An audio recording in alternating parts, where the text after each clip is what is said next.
Oh, say, can you see by the dawn's early light what so proudly we held at the twilight's last gleaming? Whose broad stripes and bright stars through the perilous fight o'er the ramparts we watched were so gallantly streaming, and the rocket's red glare, the bombs bursting in air, gave proof through the night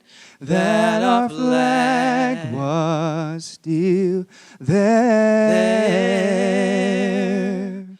Oh, say, does that star-spangled banner yet wave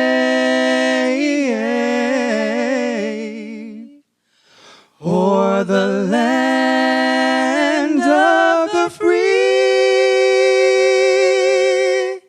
and the home of the brave?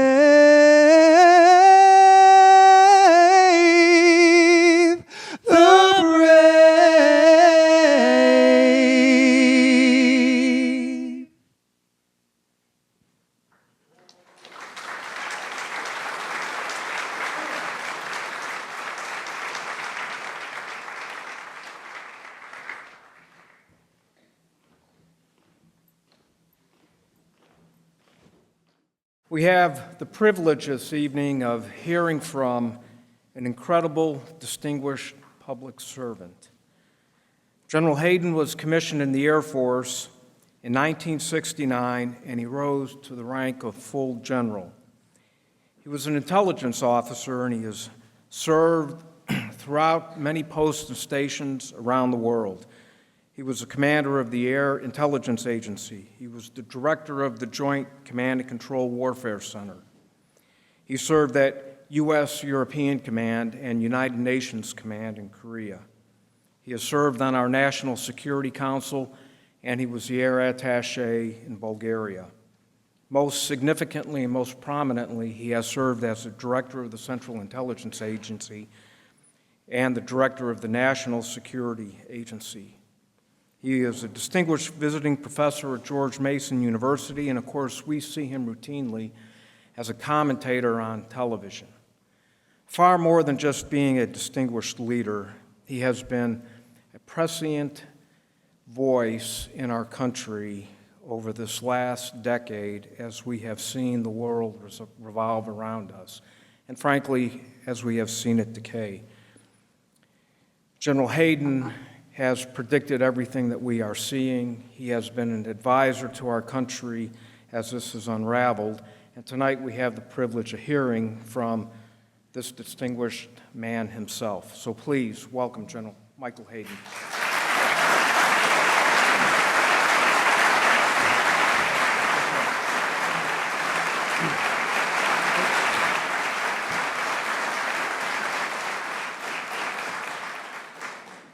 General, thank you. Very, very kind and overly generous. Thank you so much for the chance to come and share a few thoughts with you tonight. I think the order of march is I get to talk a little bit about the book and maybe why and what and how, but we're going to leave plenty of time for the generalized scrum at the end where you get to ask some questions and make some comments, all right? So with agreement, that's what we'll do. So let me read to you my favorite part of the book. There are lots I had to choose from. Okay, no, I'm just making that up. It's my trying to represent what the people who keep us safe have to do. The people who keep us safe, what their world is like, what's the rhythm of the decisions they have to make. So it's written as a dialogue. It's the only part of the book that's just simply not straightforward expository prose. It's a dialogue. Are you sure they're there? The one who will make the decision asks. Yes, sir. And you're sure it's them? We've got good human intelligence. We've been tracking them with streaming video. Signals intelligence. SIGINT's checking in now and confirming it's them. They're there. How long have you had capture of the target?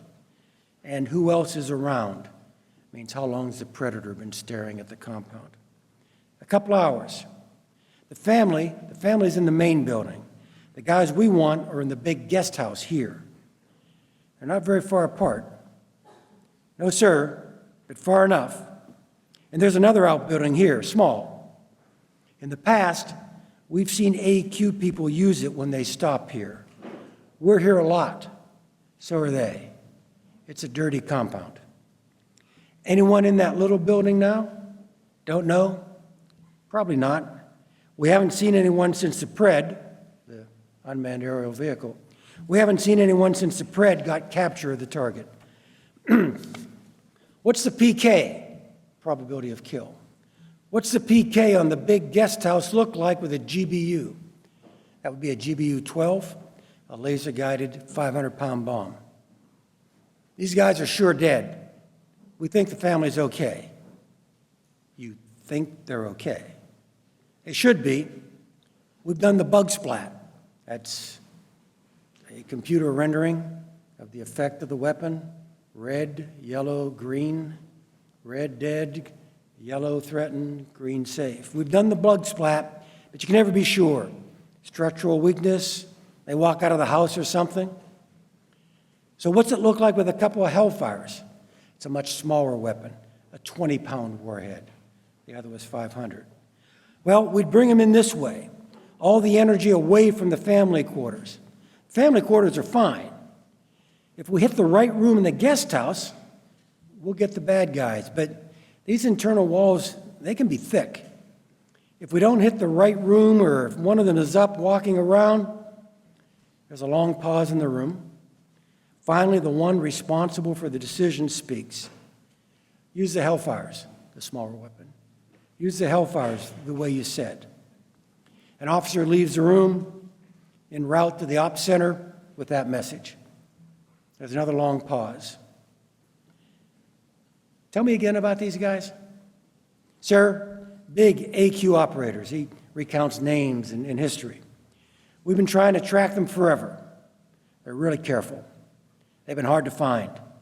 They're involved in homeland plotting. They're the first team. They sure as hell have a track record. There's another pause, a long one. Use the GBU. Another, more senior operator jumps from the table and sprints after the first one. And that small building they sometimes use as a dorm? Yes, sir. Yes, sir. After the GBU hits, if military-age males come out, yes, sir, kill them. Yes, sir. Less than an hour later, the decision maker is briefed again. Sir, the 2 targets are dead. No damage to the family quarters, but they all left the compound. They were pretty upset. They left quick. No effort to see if there were any survivors in the guest house. No one came out of the small building, so we didn't hit it. Good. That happens routinely, behind the scenes, and people you have entrusted with your safety have to make those kinds of tough decisions. What I try to do with the book, there's an opening scene that I put in there. I wrote the foreword, I mean literally the stuff that comes before the other stuff. I wrote the foreword after the manuscript was done. I asked myself, all right, Hayden, why'd you write the book? And I remembered an incident that happened to me in the outback of Australia. I was at a place called Alice Springs. Okay, I'm seeing some nods. Some people here have been to Alice Springs. It is in the middle of nowhere. I mean, you land at the commercial airport there, you come down the hard road, you come to a T, it says, Alice Springs, 12 kilometers. Ayers Rock, 700. Okay? I was at Alice Springs, and I had just come out of the operations floor, at the facility there. We're having a Five Eyes conference, you know, the Anglo-Saxon Club, US, UK, Aussies, Canadians, Kiwis. I was coming out, and I turned to my Australian counterpart and said, "Wouldn't you like to show your countrymen what those kids are doing in there?" And he kind of smiled and nodded. Said, "Yes, I would."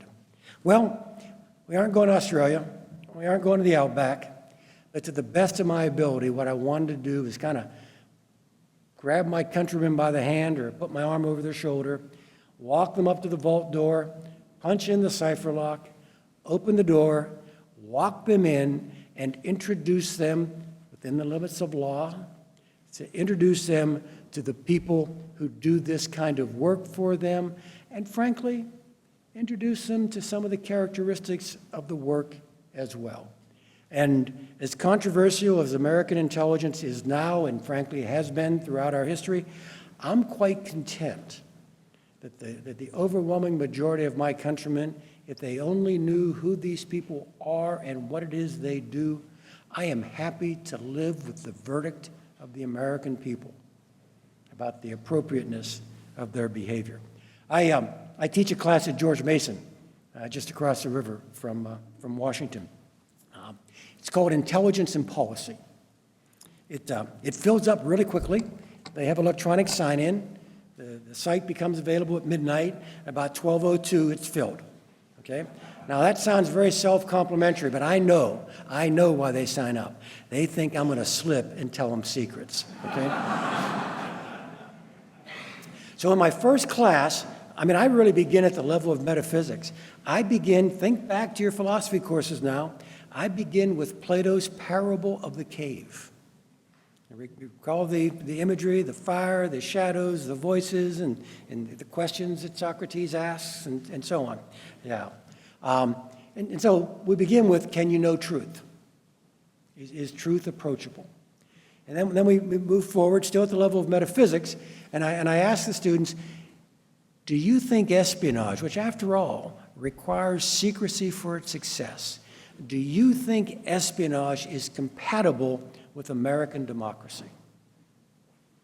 And we talk about it for usually 30, 40 minutes, and generally I really get very powerful agreement that yes, espionage is compatible with American democracy. Now, I know full well I'm the former director of CIA, and I'm going to give them their grade, okay? So that may affect how it is they approach the question, but I generally get agreement, espionage is compatible with democracy.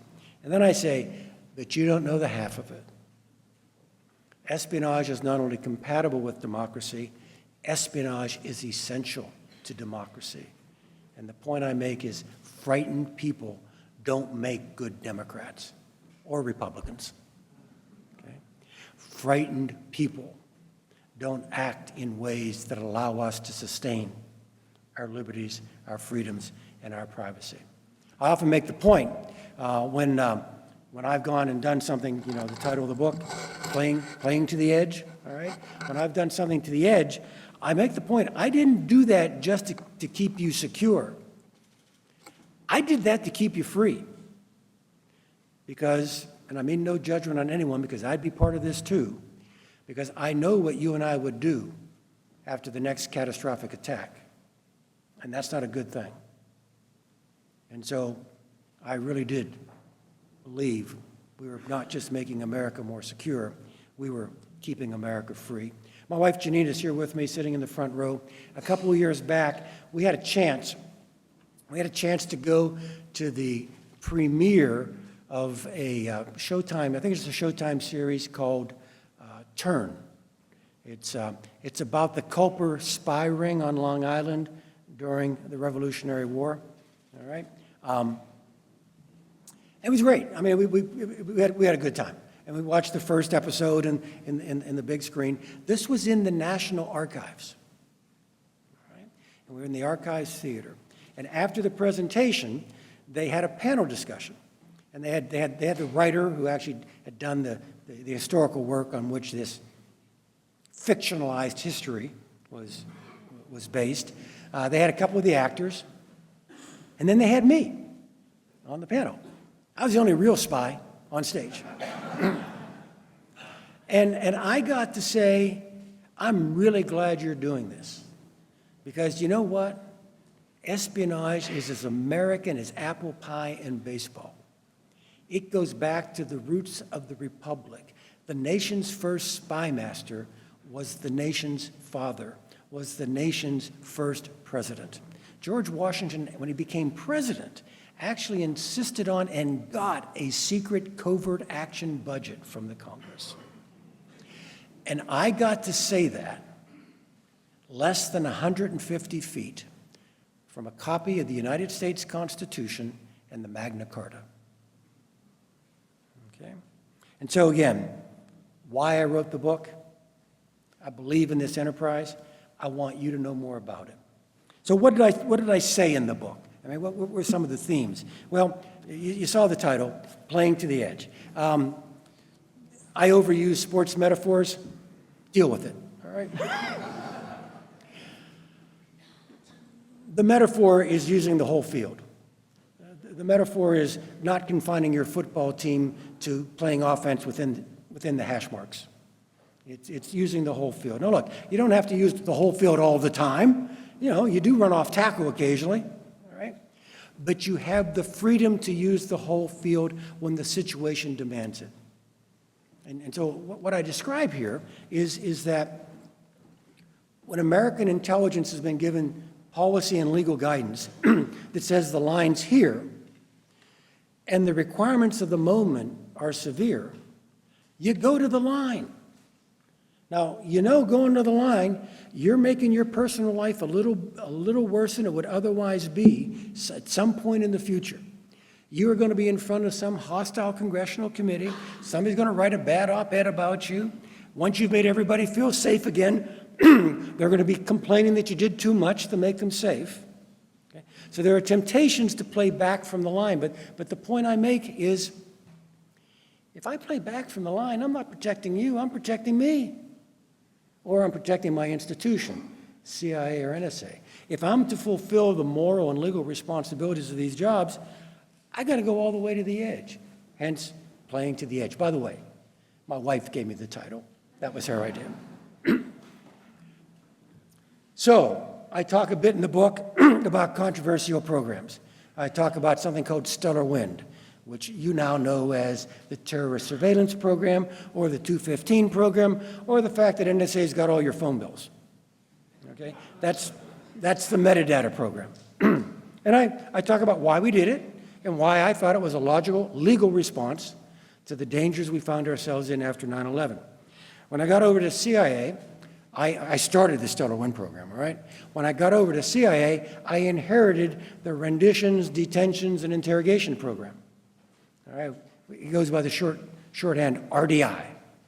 All right, well, we made changes in it, all right? But I felt in conscience, even though it would have been easier for me, I felt in conscience I could not stop the programs. We merely adjusted them to the circumstances in which we found ourselves. About a year into my directorship, I got invited by the German ambassador, Ambassador Schariroth, to come to the German embassy. He was holding a lunch, and he did this about every 2 weeks. He was holding a lunch, I have to say this quite precisely, holding a lunch for the ambassadors to the United States from all the countries of the European Union, okay? The Germans were in the chair of the EU, and so he would get all the European bubbles together every 2 weeks, and they'd have a conversation. He would bring in an American to be kind of the lunchtime entertainment, okay, and give a talk. And so he invited me, and we're very good friends with the ambassador. We're actually very good friends with the Germans. He invited me to come and gave me carte blanche to whatever it is I want to talk about. So I figured, hey, I'm not going to get this chance much in the future, so let's talk about renditions, detentions, interrogations, okay? I got a lot of help writing speeches. I had a great staff. This is one, you got Mike Hayden's kind of personal ink on it. And about 2 or 3 pages into the speech, there's a series of sentences that I said, Look, we're among friends. I'm going to be real candid with you, all right? Let me tell you what I believe, my agency believes, my government believes, and frankly, what I think America believes. We are a nation at war. We are at war with al-Qaeda and its affiliates. This war is global in scope, and we can only fulfill our legal and moral responsibilities to our citizens to take that fight to this enemy wherever they may be. 4 sentences. War, al-Qaeda, global, take the fight. There was not another country in the room that agreed with any of those 4 sentences. Okay? They not only believed they did not apply to them, they actually thought there was some sense of illegitimacy with the United States defining the conflict in this way. I'm getting some surprised looks. No, no one has defined this conflict the way we have. And so I continue this conversation with our but friends, remember, European friends. These are genuinely friends. And we're having this conversation. And we get near the end, it's probably about dessert, and I'm still up there talking, all right? And then finally, Ambassador Sharrow turns to me and says, well, General, you really do have to admit, we are all children of the Enlightenment. I looked down at the ambassador and said, Mr. Ambassador, that is absolutely correct. But you Europeans seem to be hung up on Locke, while we Americans are hugging Hobbes. Okay. Locke, man in his natural state leads a happy life. Hobbes, man in his natural state, life is nasty, poor, mean, brutish, and short. Okay. Besides stellar win, renditions, detentions, interrogations, you're going to read and hear about targeted killings, where we actually take the fight to the enemy. I had a wonderful session with a bunch of college students about between 5 and 6 o'clock, and they asked me about, so what's the best strategy? What's the best strategy to defend the nation against terrorism? I said, well, look, there's a lot of things you can do, and we're actually pretty good at it. All right? And I actually said to them, you know, there are a couple people in this room, actually there are a lot of people in this room, who remember when you used to be able to go to the gate at the airport to meet the inbound plane. Okay? We've done a bunch of stuff to make us a hard target, and our intelligence services are really good. I mean, they really are. But fundamentally, what I just told you about, that's playing in the goal mouth. All right? It's a soccer analogy here, right? That's stopping penalty kicks. That's making your goalie the best goalie in the world, and that's a great thing, but you all know what's going to happen when people are taking penalty kicks, right? That ball's going to end up in the back of the net. And I said the most dramatic thing we have done to keep ourselves safe is we aren't just playing defense anymore. We're kicking that ball upfield. We're putting that ball into our offensive zone. We're putting it into their defensive zone. We're making them worry about their goal mouth. That's what the targeted killing program did, and I fully recognize that is playing to the edge. Okay? Well, look, there are some light moments in the book too, all right? I really delighted in writing one chapter called Espionage, Bureaucracy, and Family Life, in which I actually talk about the human beings who work in the agency, all right? One of those fun things, and there's some language about this in the chapter. One of the most fun things Janine and I ever experienced was NSA Family Day. We open up our campus to our officers' families once a year. Now, it's not the extended family, it's one bounce, okay? Mom, dad, brother, sister, all right? Son, daughter. And we bring the families of the officers in, and it looks like a county fair. You got kids climbing over my SUV, all right, my armored vehicles. The most popular exhibit for the youngest kids is our disguise branch, okay, where they, okay. For the teenagers, the most popular visit, I don't think it's self-selected by the teenagers, I think their parents have something to do with it, was the polygraph station.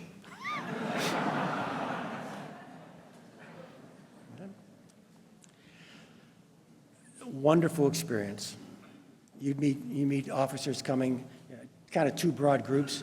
One, mom and dad in tow with a 20-something.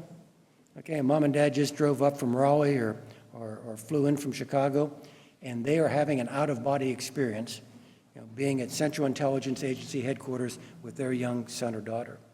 And then another group, smaller in number, that's the 40-something parents with a teenager or two in tow.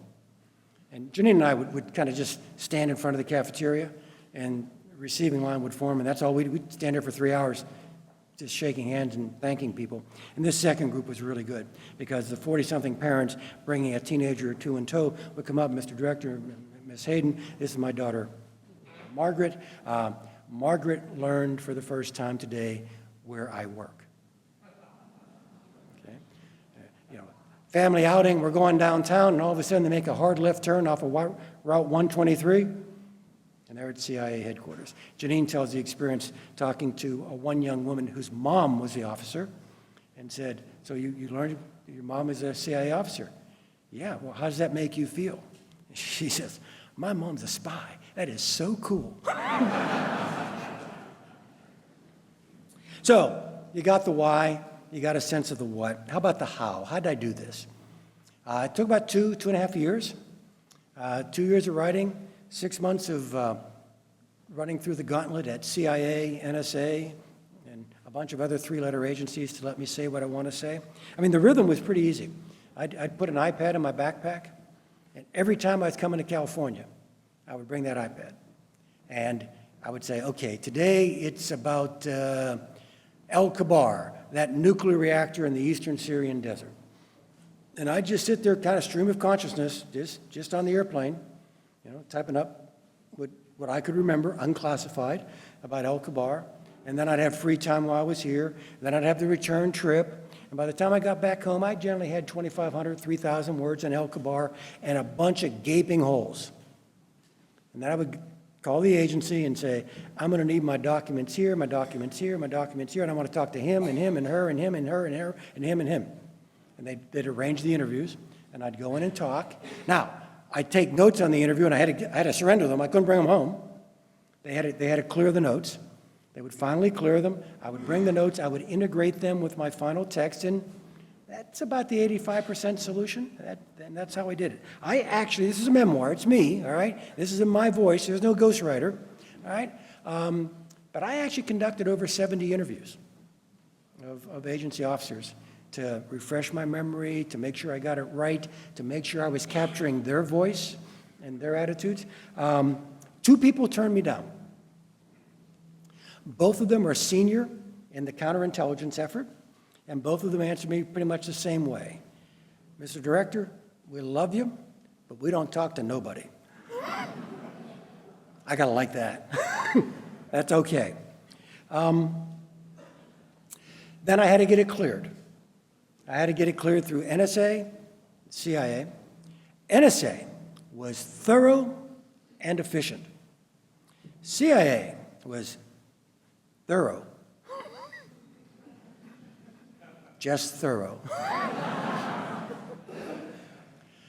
But at the end of the day,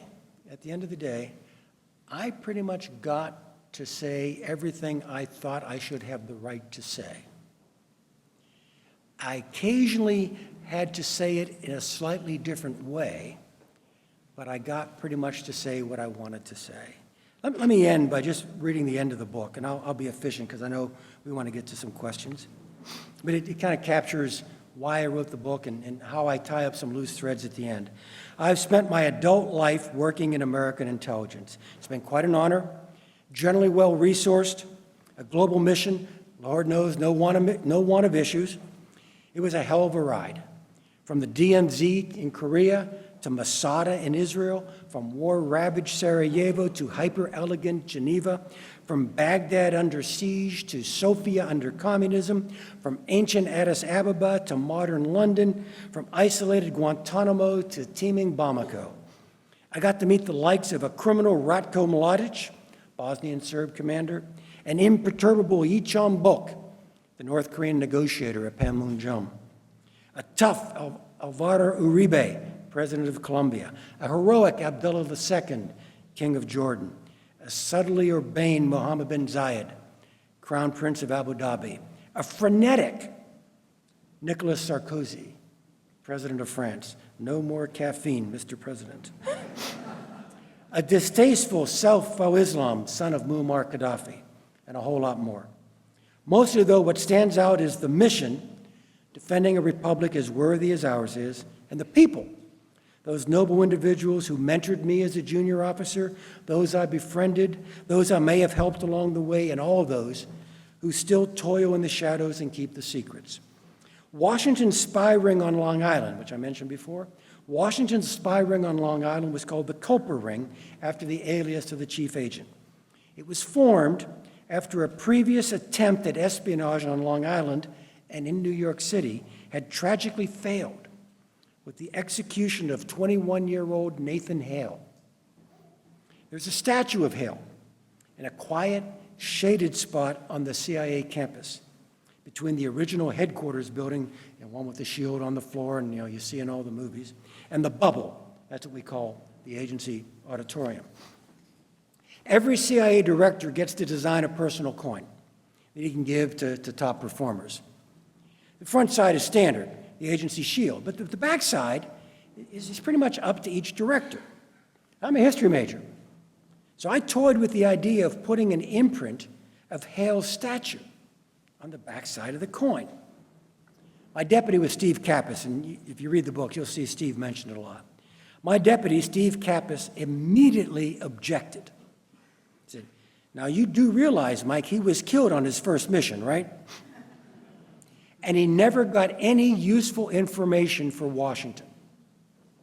As usual, Steve was right. I dropped the idea, but held close the thought that success in this business was not guaranteed, and failure brought with it a great price. Hale, after all, was executed, and the British held New York for the rest of the war. My daily routine as CIA director began about 5:30 in the morning with a 3-mile run along the Potomac, quick shower, and a 30-minute drive to Langley in the back of an armored SUV with my PDB briefer, President's Daily Briefer. We went over what would be shown to the President at 8 o'clock, and then a whole lot of reporting not yet ready for prime time, plus a stack of operational cables from CIA stations and bases around the world. The whole drill took a little more than an hour on average, half in the car, half after we got to the office. Reading that book every day made it hard to maintain a positive view of human nature. It was clear that there is evil afoot in the world. Facing that evil, sharing a responsibility to prevent or at least deflect it, I sometimes contemplated what the 21st century equivalent of Hale's failure might be. That conjured up some very dark thoughts indeed. Thank you very much.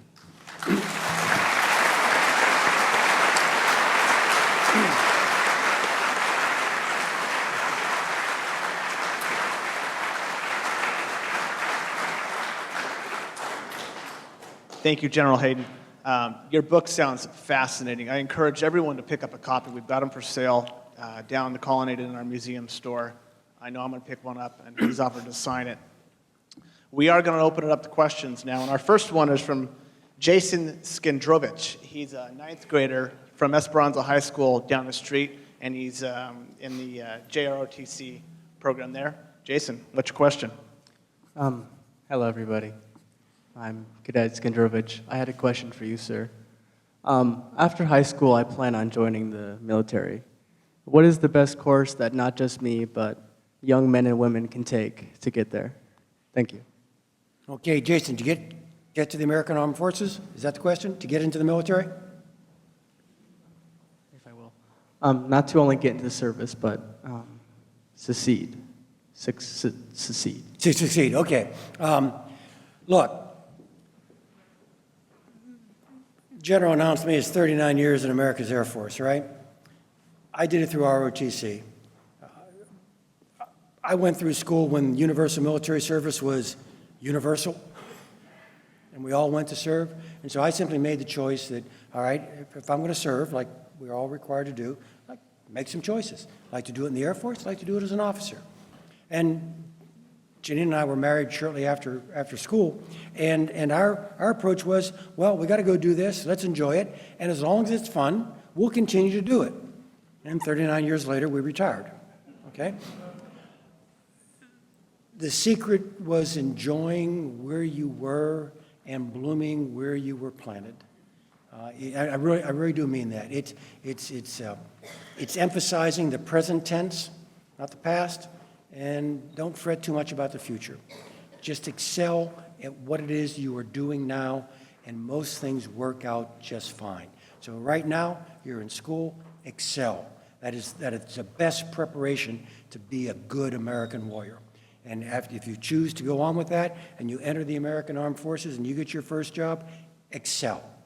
Just focus on what it is you're doing, and the rest, I think, would just come very naturally. Thanks for the question, Jason. Next question, middle section, just to your right, General. Okay. It's pretty straightforward that either NSA or CIA or other agencies would recruit, let's say, straight out of college, especially technical degrees, and especially military, people transitioning out of the military, maybe with intelligence backgrounds. But what do you do to recruit, or do you, from all walks of life, all backgrounds, all ages, to get a little bit more breadth and life experience? Yeah, thanks. That's a great question. It gives me a chance to say something that I actually mentioned briefly in the book. My last full year as director was 2008. So what I'm going to tell you now is a snapshot of 08, but there's no reason to think it's much different. My last year as director, 160,000 Americans applied to work for the Central Intelligence Agency. And I don't mean clicking on the website. I mean doing all that personally invasive stuff about filling out all those forms. 160,000. That's an unclassified number. The number we accepted is not unclassified, right? It's secret, but it's a really small number. Okay? The average entering age of that cohort was 29. Okay? I mentioned in the book, Espionage, Bureaucracy, and Family Life, Janine and I, Steve Kappas and his wife, we held a social for all new hires every 90 days. We met them all, new hire and significant other. So we got a chance to talk to a lot of folks. Average entering age was 29. We actually got people who were literally on a second career. I mean, they had already done everything they wanted to do. By the way, if you're trying to build up a legend for somebody, you know, that they have a persona that you want them to assume to facilitate gathering information, and let's say the persona you want them to presume is like an international banker, okay? One really good way of building up that legend is to hire somebody who's been an international banker for 25 years. And so we were able to do that. And so we did take some right out of college, but again, the average entering age was 29. Beyond that, the two most distinguishing characteristics of the cohort that we brought in were, one, life experience. They had gone and done something. It wasn't just coming out of university. About a third of the life experience was being an American GI. Okay? The other distinguishing characteristic, so average age 29, life experience. The other kind of tiebreaker that you really saw in the cohort we accepted was second language. And there, the more exotic, the better. All right? So Farsi, Dari, Pashto, Arabic, Korean, Chinese, the more exotic, the better. You have a question embedded in your question, and I think your phraseology was suggesting it. NSA and CIA, but I'm talking CIA numbers here. CIA is required by law to look like America. All right? I mean, it's about equal opportunity and drawing from all ranks of society. CIA by law is required to look like America. CIA by operational need is required to look like the world. And so one of the things we really emphasized in our recruitment was what we euphemistically called recruiting from America's heritage communities. What's that mean? It means going to Dearborn, Michigan, and going up there for Arab American Days in August and opening up a tent and inviting people to learn more about the Central Intelligence Agency. It means going over here to Fremont, okay, and recruiting. You get the point. Now, by the way, it's hard to clear those people, not because they aren't good Americans, but they've got immediate family ties back to the mother country. But our operational success demands we do everything we can to bring these people with that cultural and linguistic agility and bring that along with their loyal Americanness into the agency so that we can better perform our mission. Our next question, all the way to your left. This is one of our college students from the program you referenced earlier. He's Yvonne from Cal State Fullerton. He is a junior. Thank you, General Hayden. My question is in regards to cybersecurity. Specifically, within the last year, there have been several attacks, cyber. My question is, how do you compare these cyber attacks and a threat compared to that of the Cold War threats of nuclear destruction? You'll get the question. We've been under cyber attack. How does this world compare to the Cold War world and threat of nuclear destruction? Well, obviously the nuclear thing was threatening catastrophe, and it never happened. The cyber thing happens every day, and actually it doesn't threaten catastrophe, but it's bad enough. God, Ivan, there's so many ways to come at that question. So go home tonight after you get the election returns done. Check out the Apple FBI thing, because that's exactly the question was just asked. All right? You've got the FBI who wants to get into this phone, right, for very good reasons. I mean, counterterrorism is a good thing. And you've got Apple saying, yeah, but if we let you in the phone, we are going to weaken the ability to keep information encrypted and safe. And so you've got these new flavor of threats that we're trying to balance our defenses against. Jim Clapper, the Director of National Intelligence, each of the last 3 years has said the most serious threat facing the United States is cyber danger. Okay? I am not one, Leon Panetta was, Mike McConnell a little bit. I am not one to go out and predict cyber Armageddon. Leon, before he left his Secretary of Defense job, gave a speech on the Intrepid up on the Hudson River. And Leon talked about cyber Pearl Harbors, digital 9/11s. I don't go there, okay? I don't. I mean, I'm not saying the chance of that is zero. I'm just saying that's not what I see as the real problem. Here's how I put it to other audiences. If the Chinese are turning out all the lights on the eastern seaboard, that's not the first thing the president's going to get briefed on tomorrow. There is other stuff going on. This is a subset of that. I am more worried about the isolated, renegade, sanctioned, nothing to lose, oh, what the hell, let's roll the dice, nation state. That is, by the way, a permanent definition of North Korea. Okay? But it could include Iran under some circumstances. And I'm even dark enough to picture a Russia that's got high torque between the plutocrats and the autocrats, between the kleptocrats and the autocrats, and Vladimir's got to do something. He may be tempted to reach out and poke, trying to demonstrate to us, this stuff isn't cost-free, you know, I can punch back. I'm more worried about that band of threat. It's kind of in the Sony North America range, if you think of that attack, okay, rather than the catastrophic attack. So I guess what I'm coming around to, Ivan, is the nuclear era threatened catastrophe, but it was very unlikely. We got some really bad stuff, and it's happening routinely in the cyber domain. Second row. What are your thoughts on Benghazi? Was that ineptness, political correctness, breakdown of communication, none of the above? Your thoughts? Oh, I see our time is up.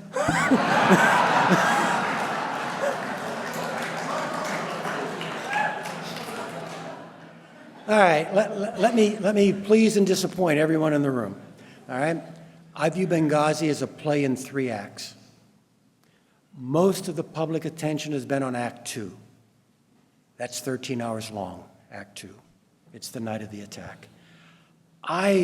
Based upon my personal, by the way, I know nothing more about Benghazi than you do, all right? I've not been briefed on it by anybody. So I'm reading the papers, reading the movie reviews, all right? All right? I am, based upon my personal life experience, I am prepared to be very forgiving about Act 2. I have been in Act 2. Act 2 is always bad. You know, in the event, I am prepared to accept the story that everyone in Act 2 did the right thing. that the contractors at the CIA base did the right thing. They're warriors. I hear guns, like every American warrior since the Civil War, go to the sound of the guns. CIA base chief, knowing that those guys were his strategic reserve, is saying, wait a minute. Let's make sure we understand what's going on here. The people over in Benghazi, in Tripoli, all right, rather than immediately reinforcing Benghazi, they're saying, wait a minute, that may only be phase one. We may be getting phase two here. So I'm willing to be under, by the way, we may discover, you got Trey Gowdy doing all the investigations, we may discover somebody making some really bad decisions in Act Two. But what I'm telling you, instinctively, nobody has to be dumb in Act Two for Act Two to be an unhappy story. All right. Act One, what in God's name was that man allowed?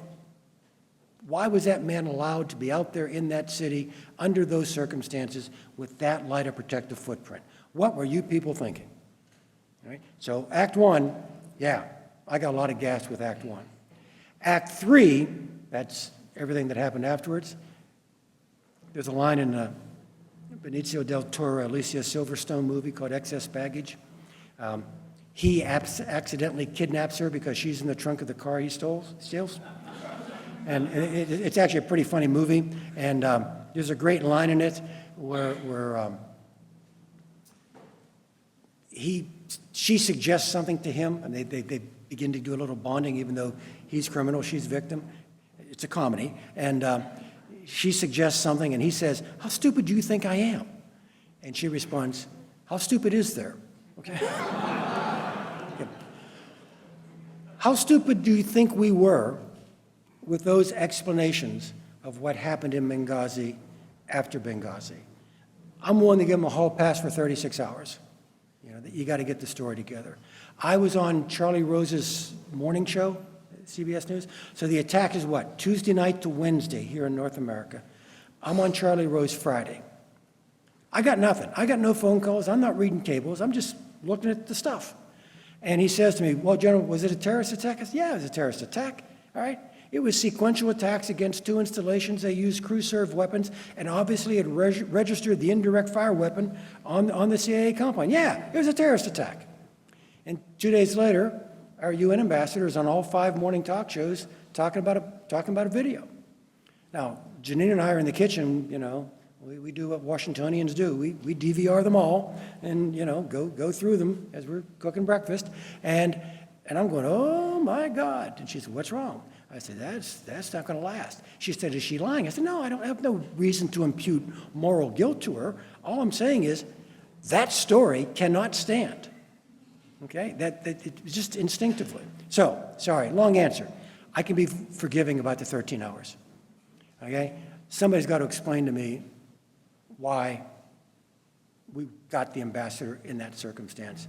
And then the back end was, come on, just man up and tell me what happened. Our next question to your right, General. This is from Sydney, a senior from USC. Hi, thank you so much for speaking here. I just wanted to ask you what you thought our future relations with the Middle East would look like in the next upcoming month to the next year. How long? Yeah, in the next upcoming months to the next couple years. Yeah. Actually, we need a longer timeline. Seriously. I don't think I treat this in the book, but I do in public speeches. Iraq no longer exists. Syria no longer exists. Lebanon is on the edge. Libya no longer exists, and none of those countries are coming back. All right? Talk about tectonic shifts. By the way, all those countries I just mentioned were created by Europeans for the convenience of Europeans almost exactly 100 years ago to the day. And those artificial lines were kept in place by the artificial imposition of external power. First, the European empires. Second, the dynamics of the Cold War. Third, Arab autocrats. Those are all gone. And all the tensions that were building up there, they're now spewing out. I got a long version of this. I'll spare you that. I can go on for 20, 25 minutes, all right? But fundamentally, Richard Haass is the head of the Council on Foreign Relations. Richard was in Bush 41's NSC staff with me. Richard says what is going on in the Eastern Mediterranean now is the equivalent of Europe's 30 Years' War. If you recall the European 30 Years' War, 1618, 1648, we Westerners kind of date being modern from 1648.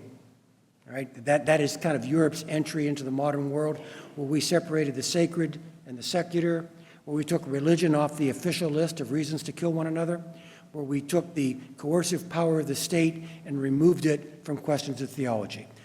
It was a tough question, took 30 years, and 1/3 of the population of Europe died. I am not suggesting that our Air Force is going to be bombing and strafing in the Eastern Mediterranean for the next 3 decades, but this is a generation-plus problem before some new equilibrium emerges. And so it's just not 6, 12, 18, 24 months. This is really a long-term problem. This is not going to go away for a long time. Next question to your left. Sir, thank you for your service. My question has to do with what you perceive to be the coordination between the Islamic State, Boko Haram in Nigeria, and Al-Shabaab in Somalia. We know that they are theologically connected, but do you think there's a great deal of coordination, and how do you think that could play out in Africa? Yeah, great question. And again, you know, I'm from the outside looking in. I'm not reading any cables or message traffic. I think Shabaab, Boko Haram, the folks in Libya, they like the brand. All right, the brand kind of gives them punch. You can be Fred's hamburger stand, or you can be McDonald's. All right, and for the longest time, being McDonald's is what you wanted to be, because it gave you that international prestige. So I think we see some of that going on. They're just kind of attaching their tail to that kite because that kite seems to be flying high. So you kind of got that self-identification. You have to understand that ISIS is a populist organization. It is a bottom-up organization. It is not a top-down. So even for ISIS prime, I don't know that you get that kind of hierarchical approach that we associated with Al-Qaeda, where everything had to go to bin Laden in order to be approved. I think ISIS is more comfortable with a lot more spontaneity from the bottom up rather than the top down. I compare